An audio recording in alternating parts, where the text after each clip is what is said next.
Welcome to the Diary of Discovery, the podcast where we delve deep into the human experience of healing and transformation. I'm your host, Jackie Clark, and each week we will sit down with inspiring individuals who have embarked on their own personal journeys of healing and self-discovery. From overcoming trauma to navigating life's challenges, our guests share their raw and honest stories, offering insights, wisdom, and hope to all who tune in. So grab your favorite cup of tea, find a cozy spot, and join us as we uncover the power of resilience, courage, and the pursuit of authenticity. This is the Diary of Discovery. Welcome back to the podcast, everyone. I am super excited to welcome another incredible guest on the podcast. So let's go straight over and ask who you are and where you are in the world. My name is Monica Renee Wade, and right now I am in Atlanta, Georgia, USA. Incredible. Oh my gosh, I'm so excited to have this conversation with you. When I was reading through the prep for the podcast, I thought there's so many similarities actually in your story and what I've gone through growing up in South Africa and with losing family members and all of that. So I'm so excited to really jump in and just share your story and really hear what it's all been about for you. So do you want to take us back to the beginning and what kind of led to your healing moment and what that all looked like for you? Oh gosh, the beginning is literally my birth.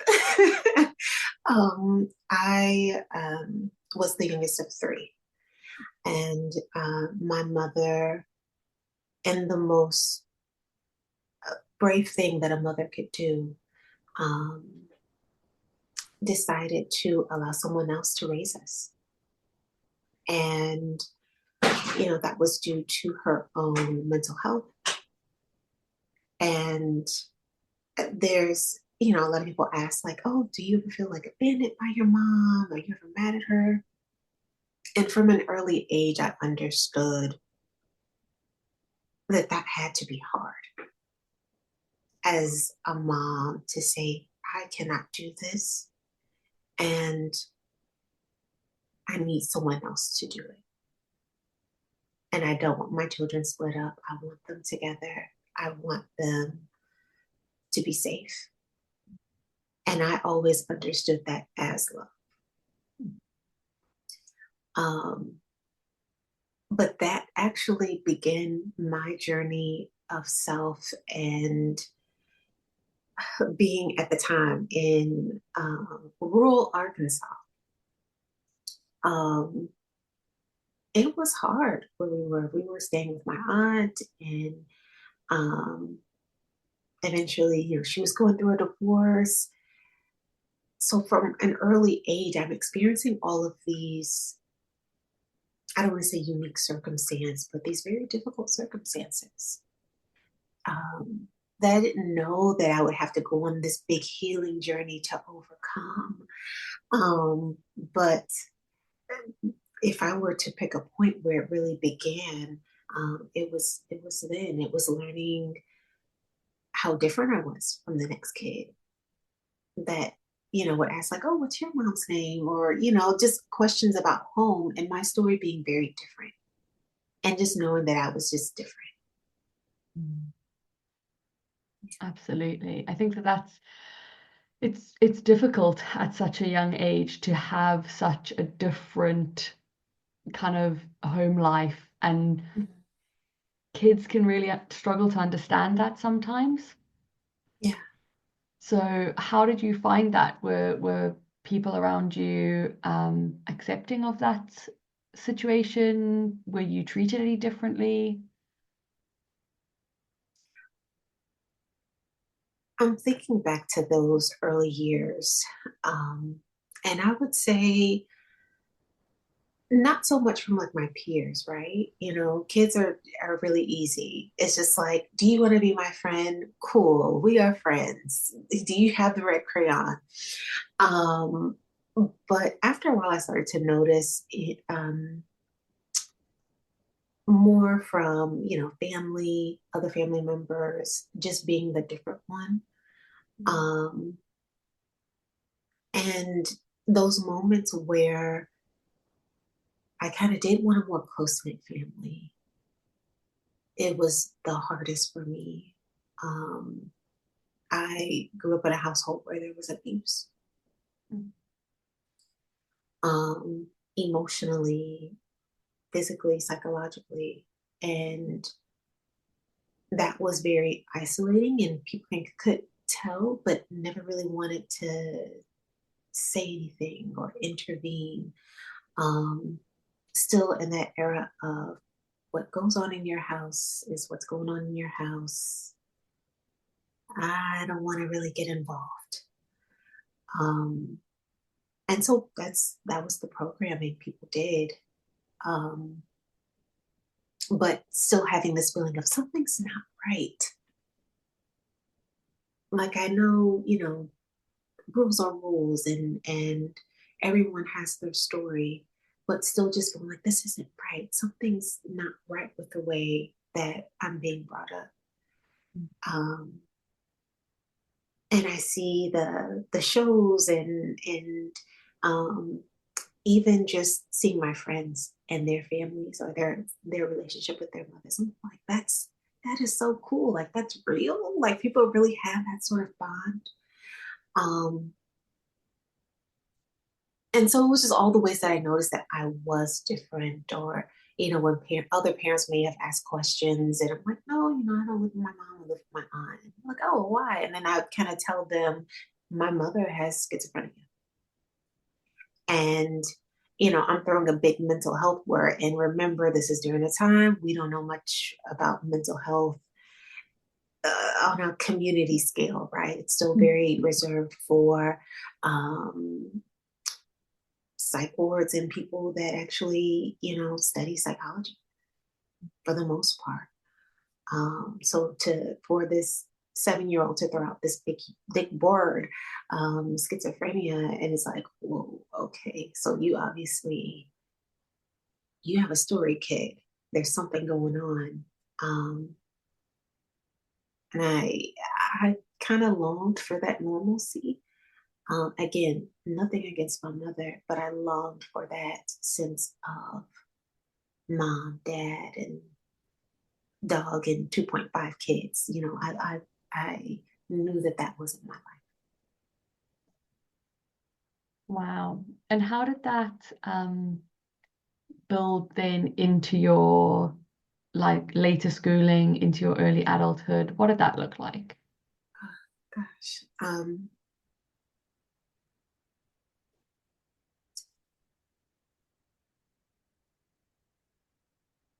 Oh, I don't even know where to begin, because that's a loaded question.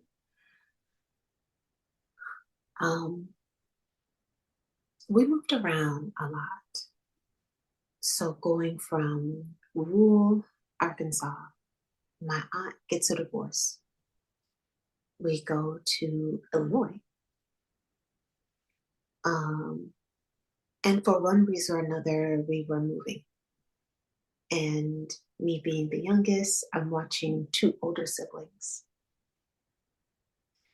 go through, and we're all 4 years apart, with my brother being the oldest. So I'm watching them kind of adjust to the world.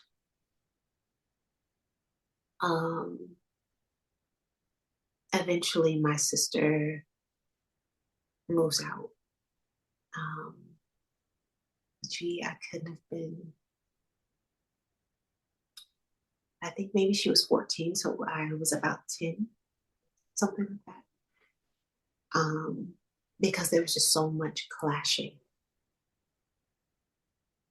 between her and my aunt. And she got to a point where she just couldn't take it anymore. My brother got caught up in street life. Um, and I think in some ways it was his way of coping. Um, but I'm just witnessing all of these things. In a lot of ways, I felt like as they were doing their own thing, my brother's out, who knows where. My sister, she's taking her own journey, staying with other family members. Um, I felt like everything kind of fell on me in those moments. And so from an early age, although I was the youngest, I took on a lot of responsibility, a lot of the household responsibilities. Um, my aunt, who eventually, she has all these diagnoses. She had seizures. Um, as I would go emerge into high school, was diagnosed with bone cancer. And so all of that weight, that responsibility, it fell on me. Um, and to note, although she was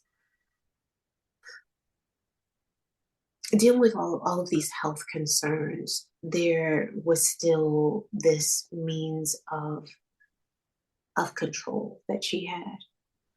When you're growing up in a household and you're growing up in a narcissistic household, there's a binding that you have. There is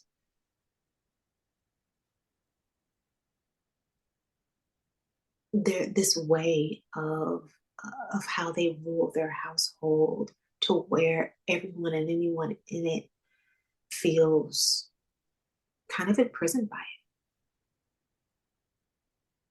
But then I also have to take care of you because, again, everything's on me. So I kind of missed out on the kind of normal teenager comeuppings. Um, I did attend a few dances. So dancing was like my escape. Anytime I could find an opportunity to dance, to just move, like that was my escape. That was freedom. And so I advocated for myself so much to be able to have those moments.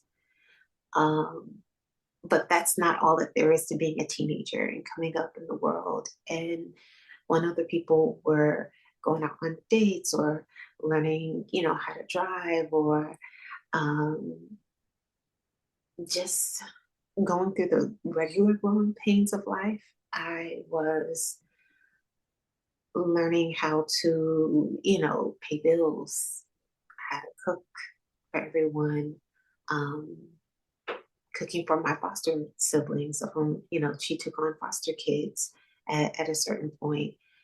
Um, there was just so much. Like, it's hard to explain the weight of being a caretaker and being a caretaker at a young age. When I was a child myself, I needed caretaking. Um, but here I was just trying to adult, and I was doing it out of love.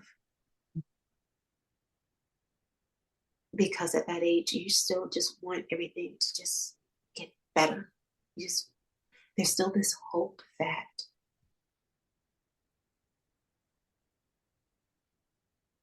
things will change.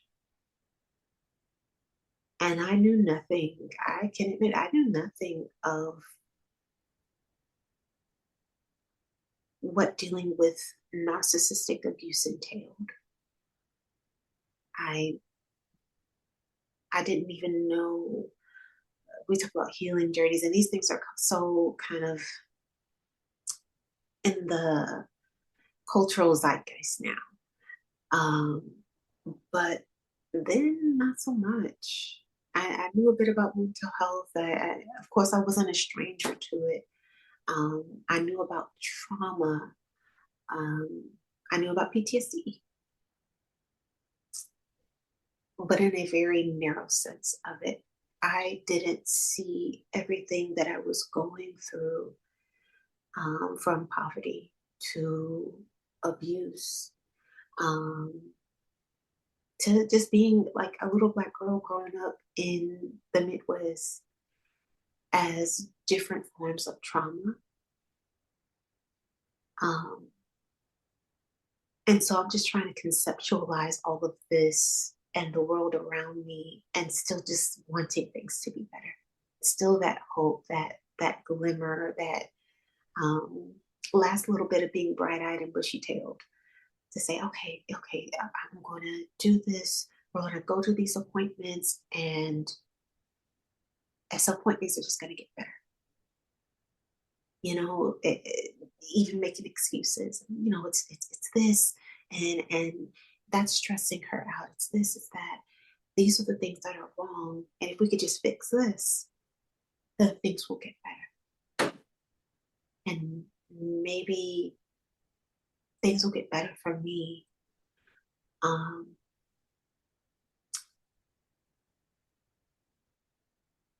ah,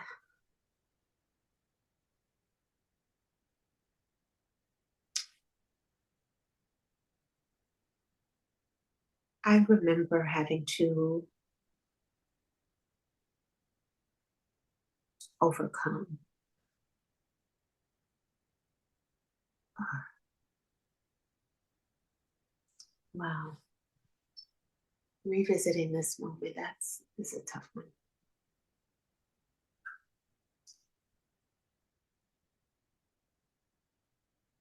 I remember in middle school, and again, I had at that time my brother's like in and out of the house. I'm feeling alone. Um, we were just kind of getting like foster kids in the home, and feeling the weight and being depressed and being afraid to talk about it. Um, I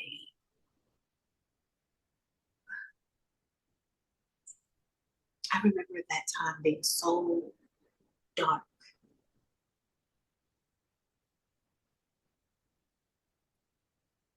and me just feeling so fragile.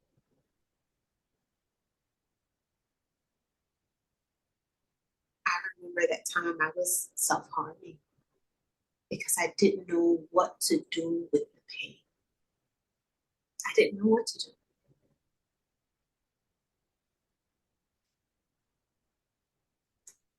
because I remembered my aunt saying to me after my sister left, "You're not going to go anywhere. You're going to stay here. You can't go anywhere." And I remember how she talked about my sister's mental health.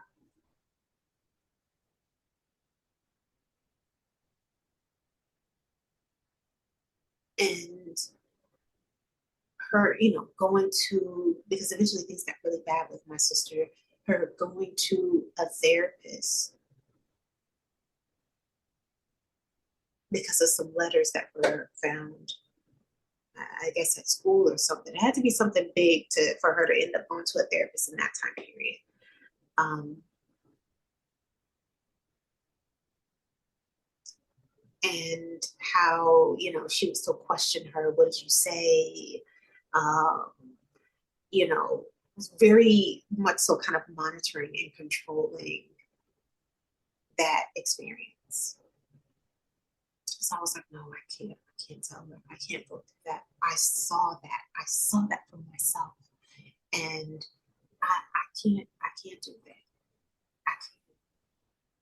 And so I kept it. I kept it to myself. And it was in that moment that I realized that it's not safe in my home. Like I knew it before, but that was really a moment where it's like, yeah, like you really are on your own. And I remember, like I kept this diary. I still have this diary. Oh my gosh. And I remember writing about my experience. I remember writing about the instances of me being hurt by other people. Be it again, like the gambit of things I had experienced, even from middle school and back, the level of abuse that I had endured, um, from molestation, physical abuse, it's like you name it, at an early age. And I remember just writing everything out because there was nowhere else for me to put my pain.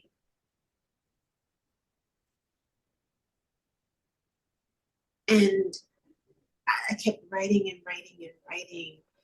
Um, and I started to notice, like, okay, like this actually helps in some kind of way. But then, I would do my best to protect my journal, right? Because I have this chamber of secrets that if it gets out,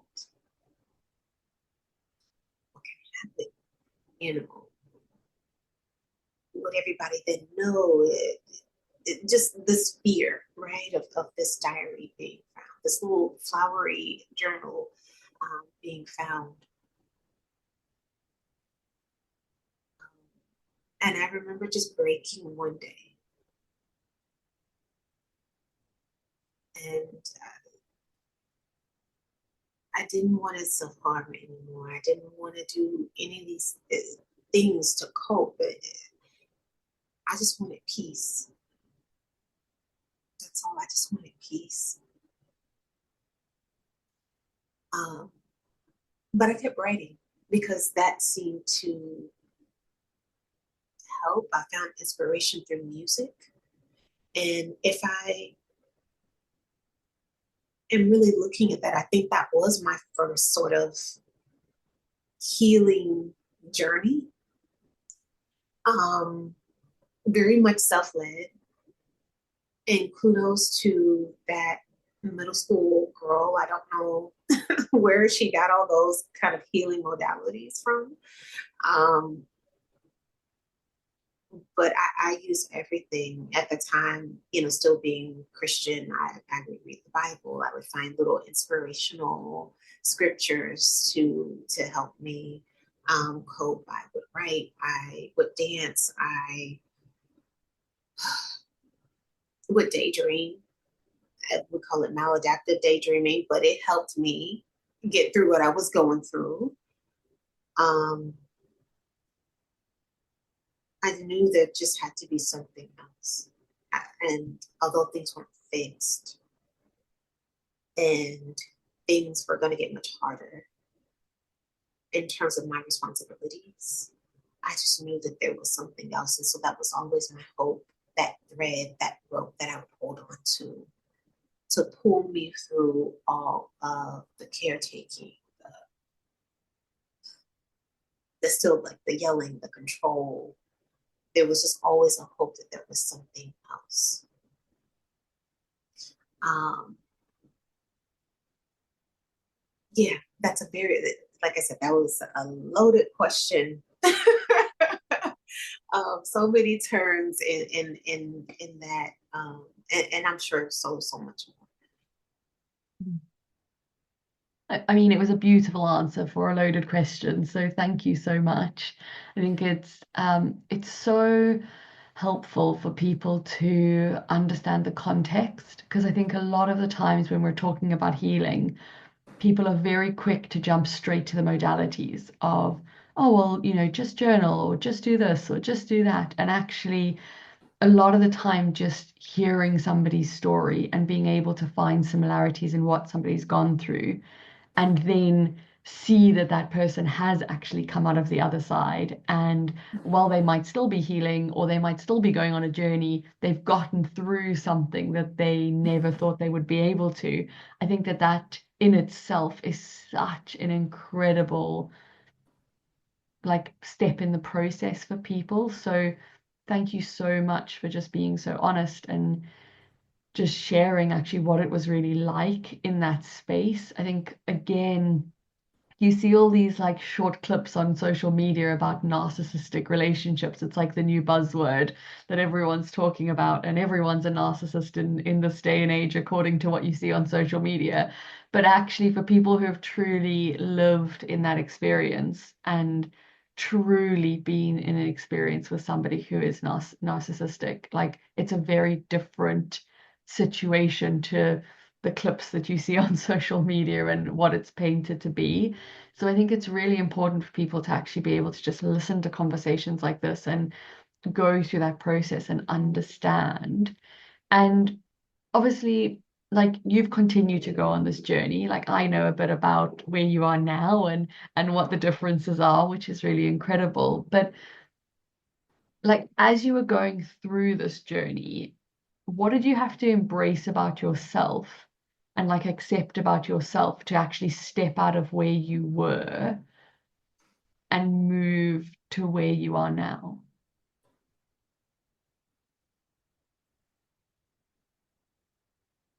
First thing is things aren't the same for me as they are for everyone else. So often we want to escape into other people's worlds, um, because we see how things can be different. Um, so I had to embrace that. Yeah, sweetie, you're different. You have a different story. You have a different background. You have a different destiny. And so your path isn't going to look like the next person's. Um, that it is going to be a lot more difficult. It is going to require a bit more grit, a bit more motivation, um, a bit more struggle. Like I had to embrace that. I had to embrace all those things. And that's hard when you're just trying to emerge in the world. Um, my aunt that I was living with, she passed away right before my senior year of high school. Um, and so I really knew, like, yeah, this is going to be different for me. Um, I won't get the classic dropping the kid off at their first year of college kind of goodbyes and setting up the dorm room and all of that. Um, my life was really going to be different. That was the biggest thing. And that I would need to find the resources for myself. I would have to advocate for myself. It was this realization and embracing that I had to take on a different level of independence. Um, and I was already, used to being like a caretaker and taking care of a home. So these things weren't completely foreign, but to do that out into the real world is a very different thing. Um, it was scary. I'm not even gonna lie. It was scary. I was like, what do I do? What do I not do? I had to embrace the unknown in a lot of ways. Um, I wish I could, say a more inspiring answer, but I had to embrace the difficulty of everything. Um, I had to embrace my circumstances. I think that is inspiring. I think that is the truth of it. And that is so inspiring because, again, so many people come up with these social media quotes and, Mm-hmm. things that are supposed to make people feel really good. But actually, in the crux of a healing journey, when you're making those decisions, it's not going to be sunshine and roses. It's not going to be super easy. And if it was, it would be wonderful. But in reality, that's not the situation. Like, that's not what it looks like. And, I remember feeling a kind of similar leaving home at 19, but not just moving down the road, moving to a whole nother country by myself and having that same like all of my friends are going to uni and living this very different experience, and I am creating a whole life for myself and forging a whole path for myself and having to figure out how to make new friends and how to look after myself and how to pay for all my own things and having moments where I physically couldn't afford and literally have like a bag of pasta and that would have to last me for a whole week and like just like a completely different experience from everyone else who I'd grown up with. But I think exactly like you're saying, there was a moment in that where I decided I'm gonna be responsible for the situation I'm in. I'm gonna not stay here. I'm gonna do something different. And like I think it's such an important distinction for people on a healing journey that actually you have to embrace where you are. You have to embrace the chaos that you're in. You have to embrace all the feelings that you feel. And then only can you actually do something different. Mhm. Mhm. Yeah, yeah. To be grounded in the reality, the circumstances, means that you're very aware of where you need help, what your needs are, what your strengths are, even. Um, and again, that there's still that urge of escapism, right? And I definitely have my share of that. I wanted to just go out to, have fun. And then, in some cases I did. I can actually look back and say, like, you know what, on occasion you had a good time. But there was always the moment of laying down and kind of being thrust into the knowing of everything that, okay, you had a good moment, but your life is still hard as hell. Um, I can't even begin to summarize just, that first year. Um, because, as I mentioned before, my aunt passed before my senior year of high school, and I was living with a cousin, and again, not the best situation, not the best circumstance. I don't think I really even dealt with that grief. I did not deal with that grief. I can say I did not deal with that grief. It didn't even really hit me until I was in my dorm room in Atlanta. At this point, I moved to Atlanta to attend Spelman College, and I remember it was like maybe like the second or third night there during orientation. And I woke up and I was like, oh, yeah, I need to call my aunt and let her know I made it. And I'm settled in, my bed is made. And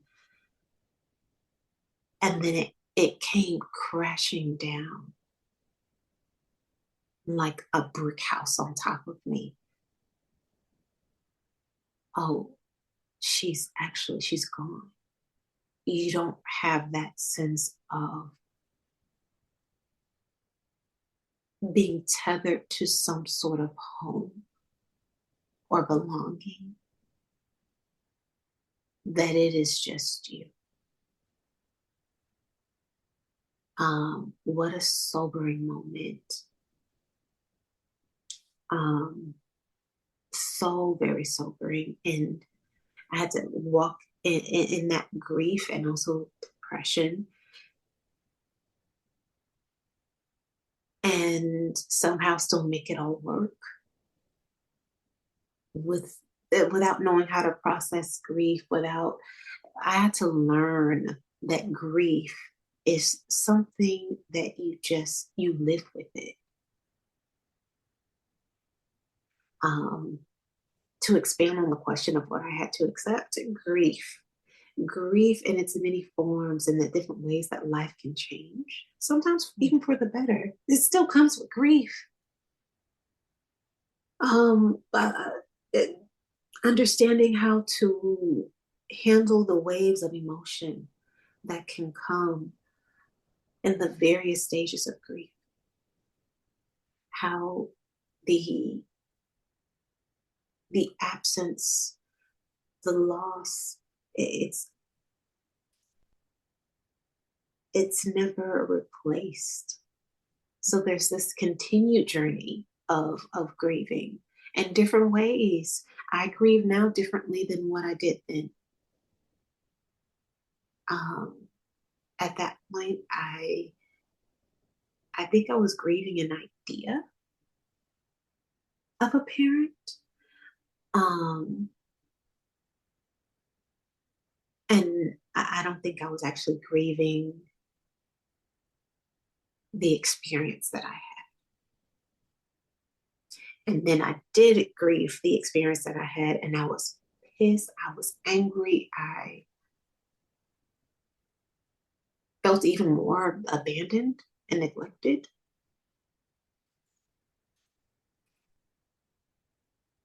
Because how could that happen to me? And then you pass on, and now I'm still left with all the pieces. I don't get to scream at you. I don't get to yell at you.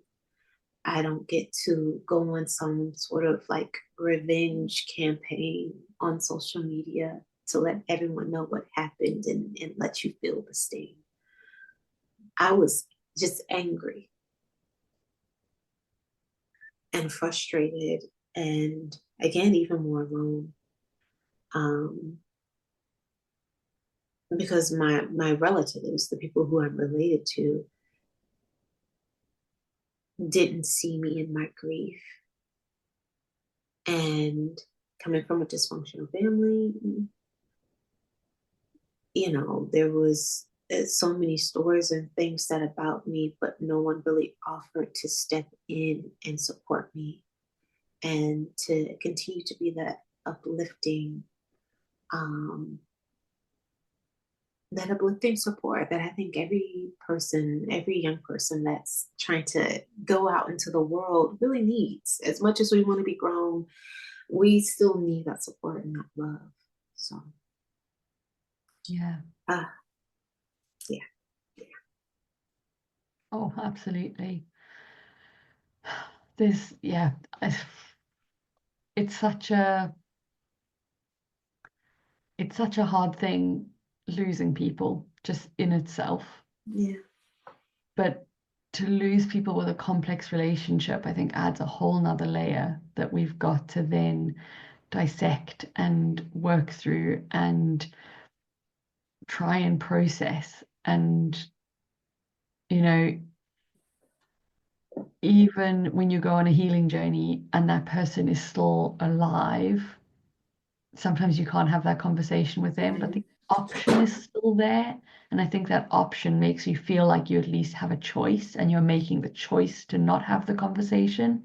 When that option is taken away from you, it's a very different feeling of no longer having choice and then having to deal with how that makes you feel. Because as humans, we're innately programmed to want to be able to choose, to want to feel in control of our destiny, to want to have that ability to say, we did this and we chose this. And, if you ask a group of people how many of them want to make their own choices, everyone will put their hand up. Like it's such an innate thing that humans have. So to have that automatically taken away and then have to unpick that whole relationship and all of that grief by yourself, but also without the choice of having those conversations it's really, really hard. And I'm so sorry that you had to go through that.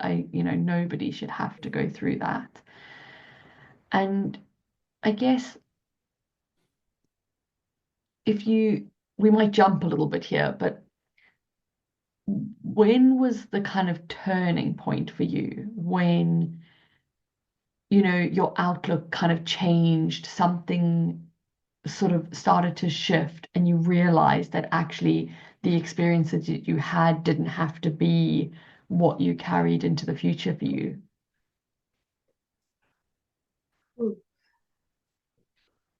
Two key moments.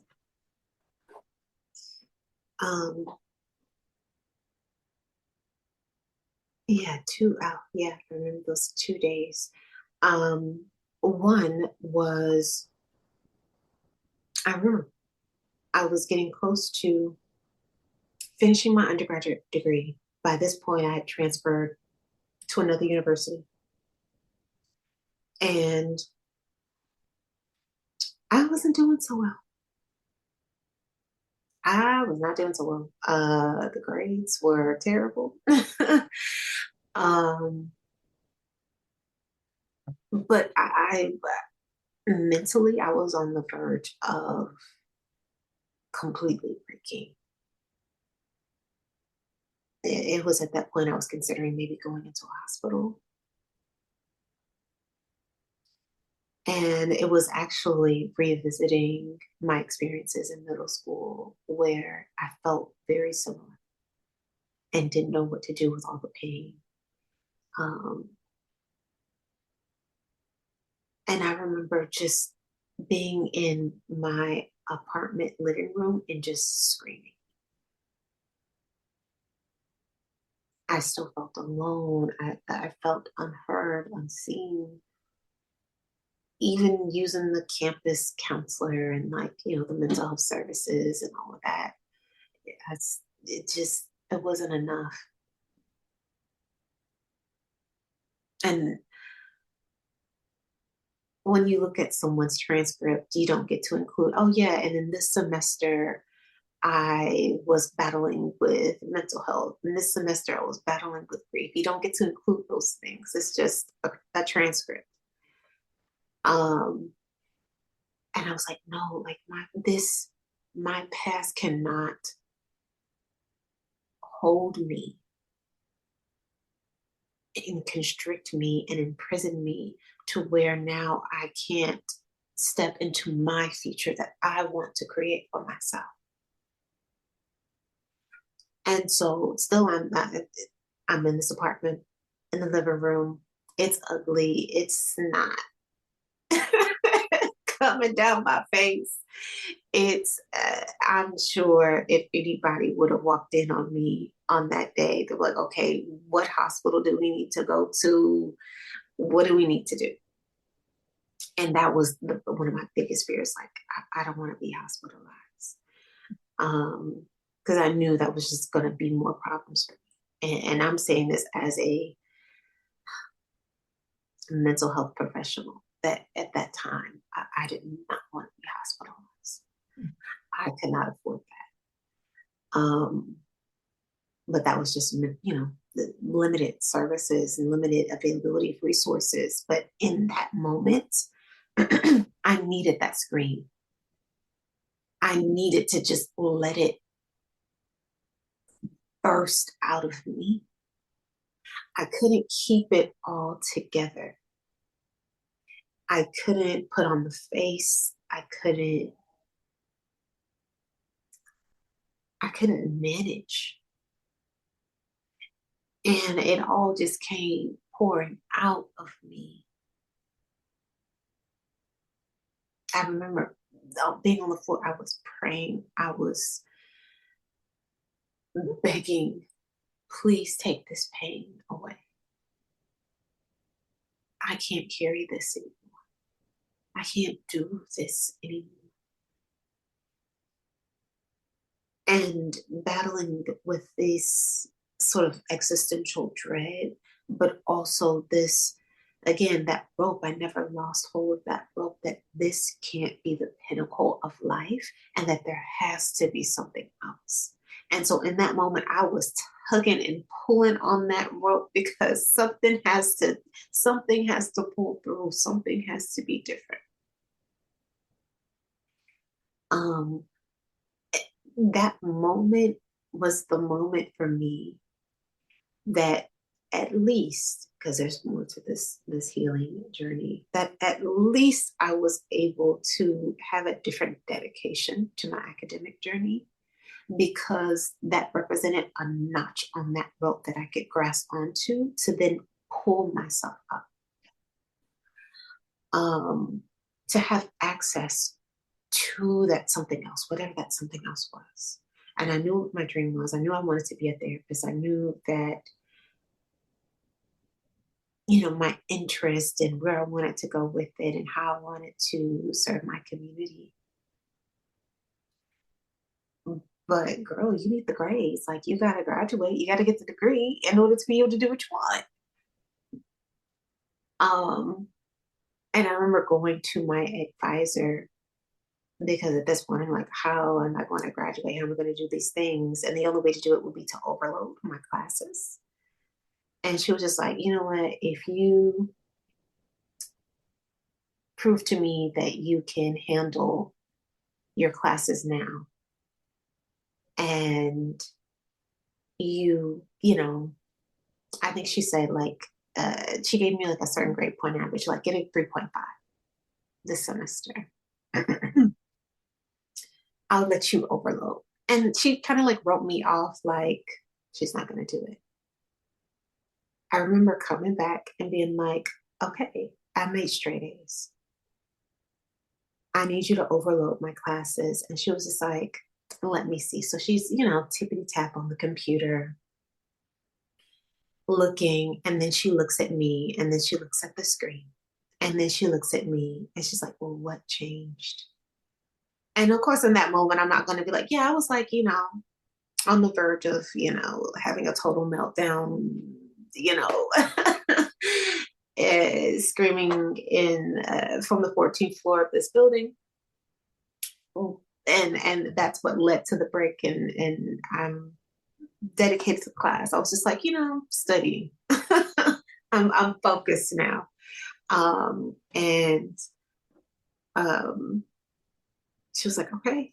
Like, she kept her promise. She let me overload my classes for the following semester. That was one moment, right? I gotta, at least on paper, make some movement, make some progress. Then there is the spirituality awakening break. And I can set the stage perfectly because I remember the day. I've graduated. I've graduated from undergrad. I took a year to work and support myself. And oh my gosh, this is going to sound so corny. It was a dark and stormy day. And I'm just sitting up and I'm thinking, like, Christianity really doesn't fulfill me. It doesn't give me the level of connection that I need. And knowing the complexities of the church and being African American and how that was kind of forced on us, the structure and the ways in which that was forced on us, even though that there are some that willingly practice Christianity, Catholicism on the continent of Africa. But for us, that choice, going back to that choice, that autonomy was taken away. And so I'm thinking about all these things from a historical context, from my life, and being like, I always have questions, but no one has answers. And church was a place of where, again, we encountered these traumas. And I was like, there has to be something else. What is that? Do I allow myself to explore that? And these were questions that I had for a while, but it was on that moment, on that day, lightning striking, that I began to just study, ATRs, African traditional religions, um, and really find that source of, or begin to investigate what that source of connection could mean for me. And that was an empowering moment to say, you know what, I'm in charge of my spiritual journey. I'm in charge of how I utilize that in order to heal, in order to find community, in order to build the life that answers the question of there's got to be something else. What is there? So it was those two moments where my mind shifted, my behavior began to shift. I began to seek something different. Um, my lens of the world began to change. Um, and even in still going through hardship, because I'm a broke graduate, um,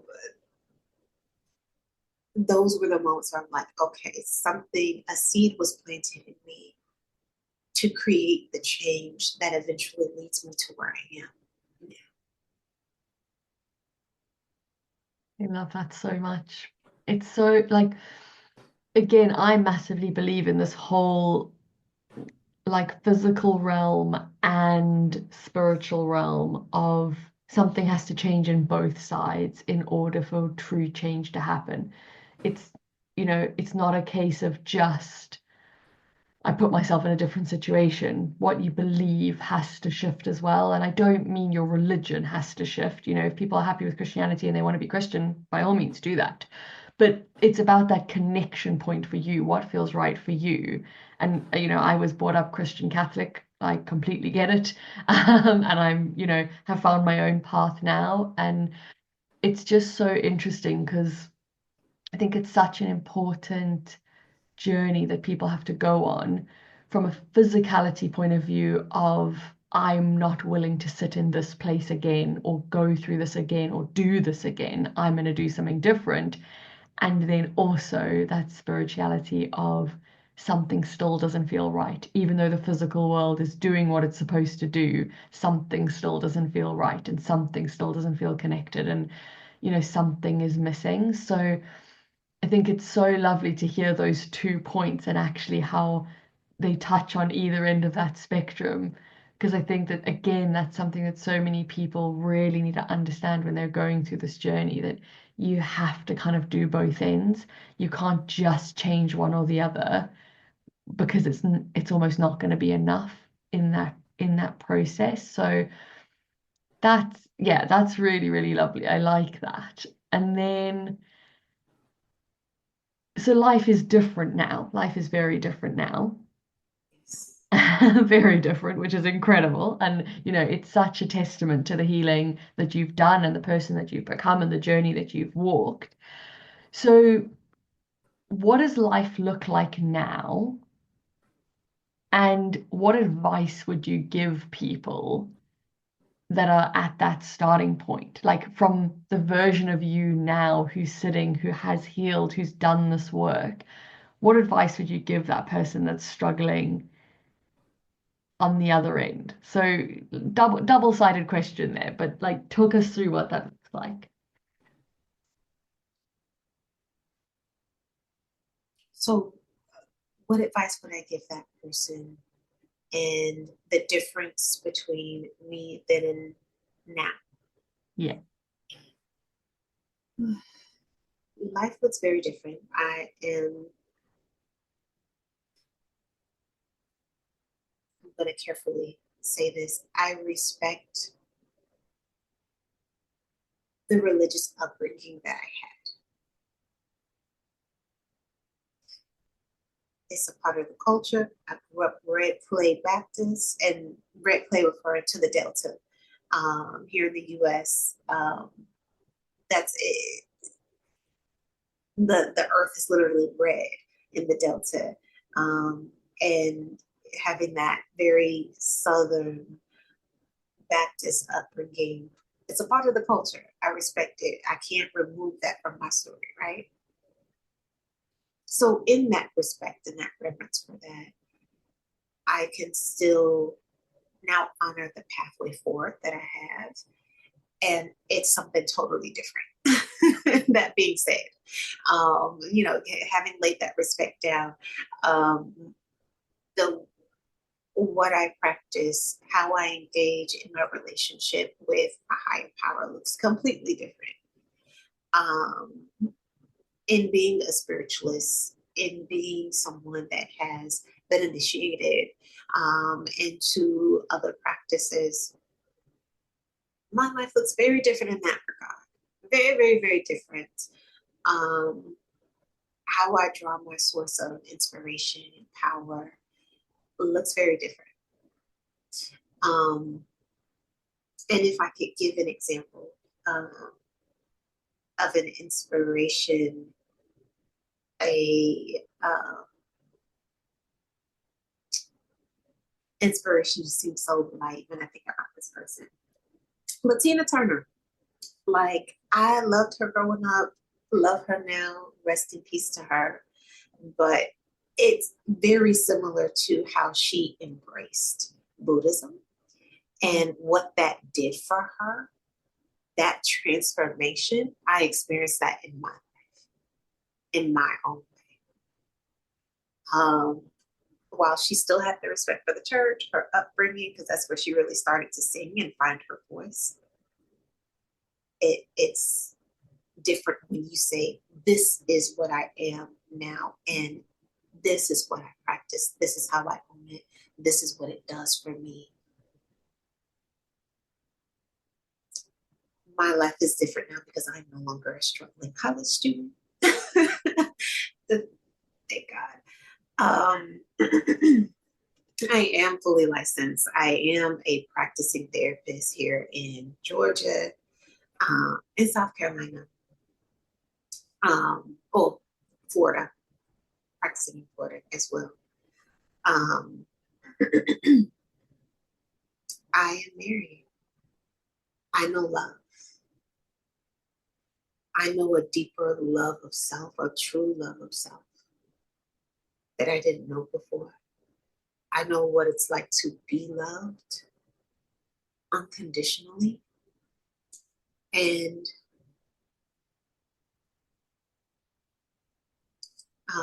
it is still a journey of accepting love in some ways. And that's, oof, my ego struggles to even admit that, but it is a struggle. This is a new thing, not just from my spouse, but just from the people that are in my life that I have cultivated relationships with. There's that continued work of learning to accept, learning to be open, knowing that not everyone's love, quote unquote, comes with spikes. That there isn't a catch, right? And if there is a catch, then it's not love. Um, I love life now. I really, really do. I actually look forward to living my life. I look forward to becoming a mother. As scary as that is, I look forward to it. Um, and those are the major ways that I would say my life is different. And to that person that is just starting out on their journey, I would say find something that you can hold on to.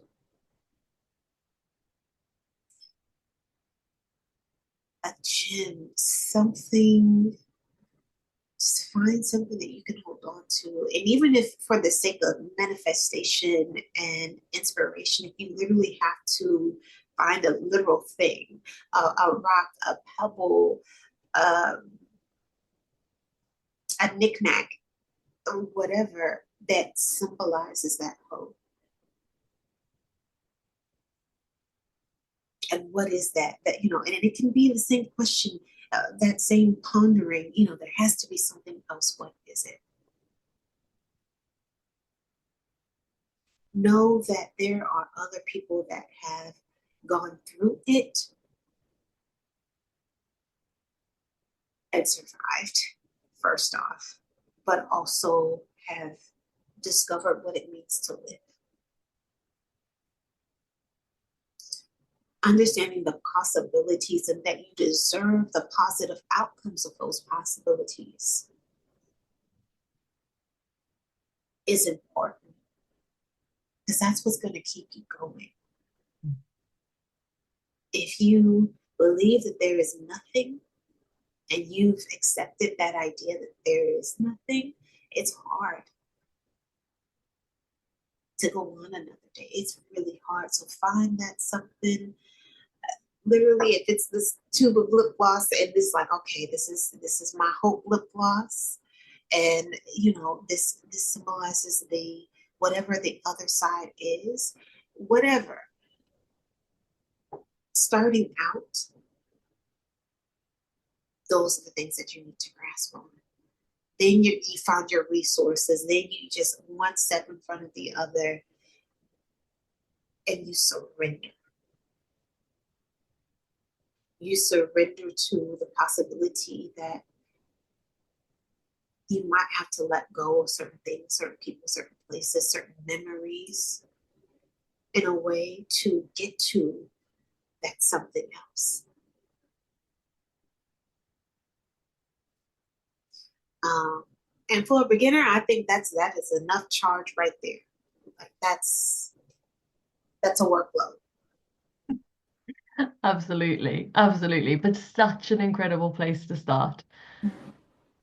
Such an incredible, like, just that idea of having something to hold on to, as you said, whether it's physical or just, within yourself, like, it changes the dynamic when you have, and something that you've said the whole way through this is that you always had that underlying hope.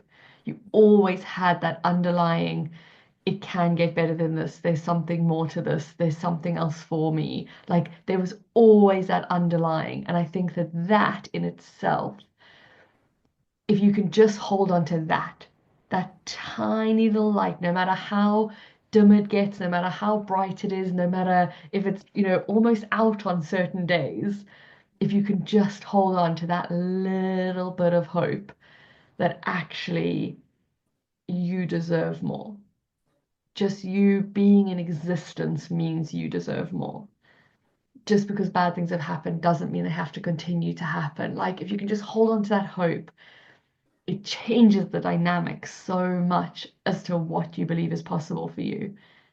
And that sparks everything that's, everything that's magic, that everything that comes, everything that we reach for, because we'll only reach for things if we genuinely think that they're available to us. We'll only reach for things that we can comprehend as being within our reach.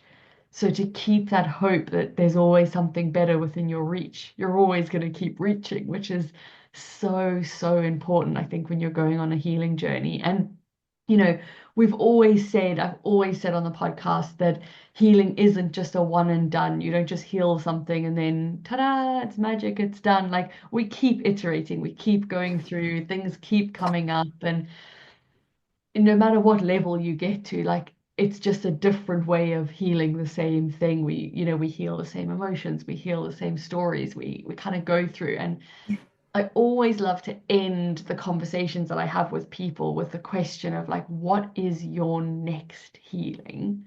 Like, what is the next thing that you're focusing on? And I know earlier you said your ego can be Mm-hmm. be a little bit naughty. I think it's like that for most of us. But like, what does that next step look like for you on your journey? The next step on the spiral staircase of healing, uh,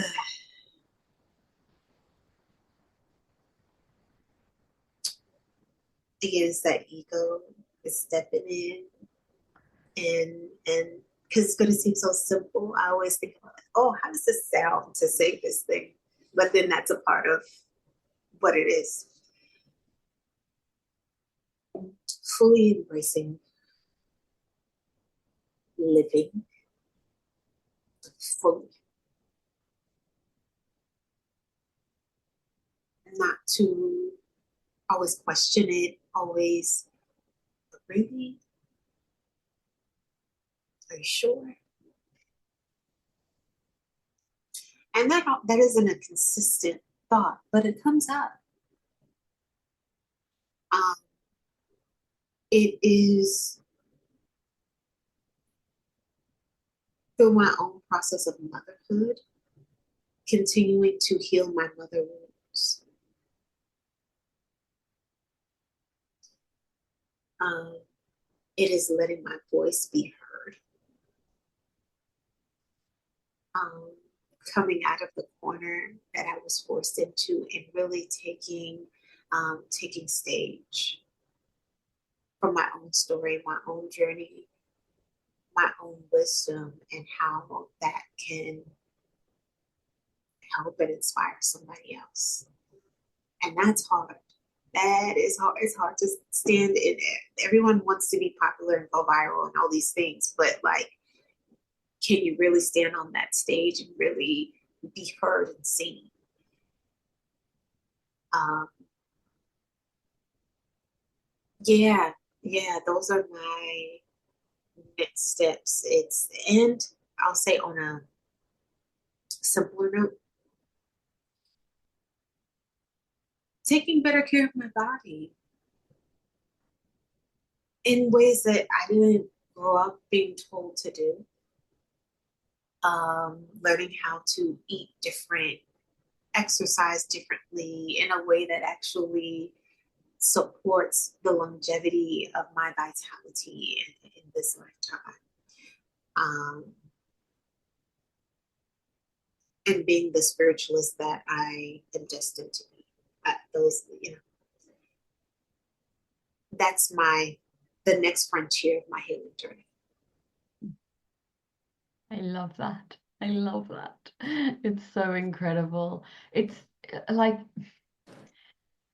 it's so interesting when you were saying at the beginning, like, sometimes you say, like, you think about how to say these things because they almost seem so simple in a way, but they're not simple. They're not well, they are simple. The concept is simple, but the execution is not easy. Right.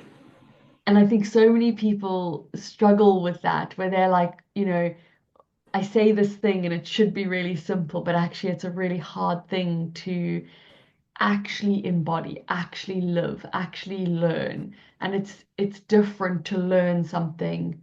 It's different to understand something. It's different to embody something. There's layers to this. And I think that's always what I've looked at from a healing journey as to why we go through the same thing multiple times, that spiral staircase scenario, and actually how we have to, whether it is grief, we have to look at the grief from one angle and then look at the grief a little bit deeper and then look at the grief in a different way. And like, we have to kind of go through those layers.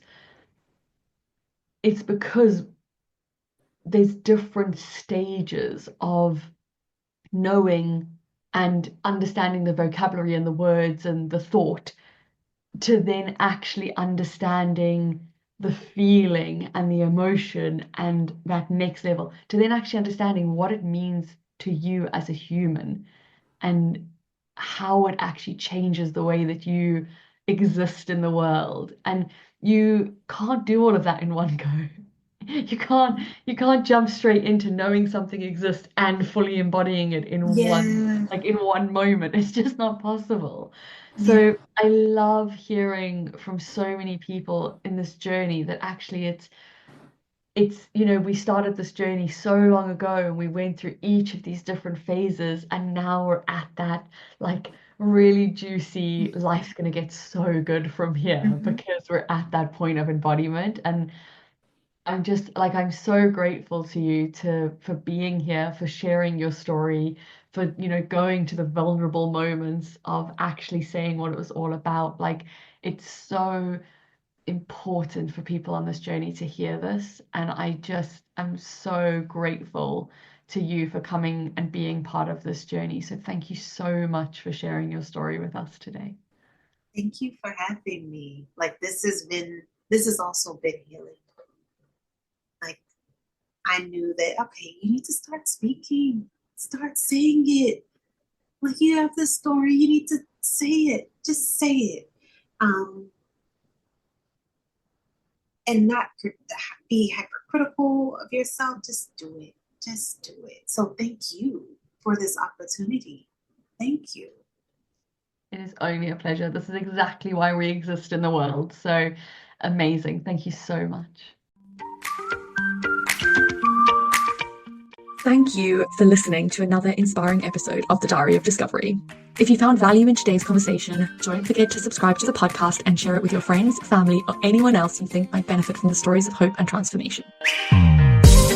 Your feedback means the absolute world to us, so please take a moment to leave a review on your favorite podcast platform. Your reviews help us to reach even more listeners and continue to bring this meaningful content to the world. Until next time, remember, your healing journey is valid.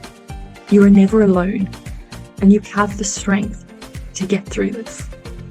Keep shining bright, and we'll see you in the next episode of The Diary of Discovery.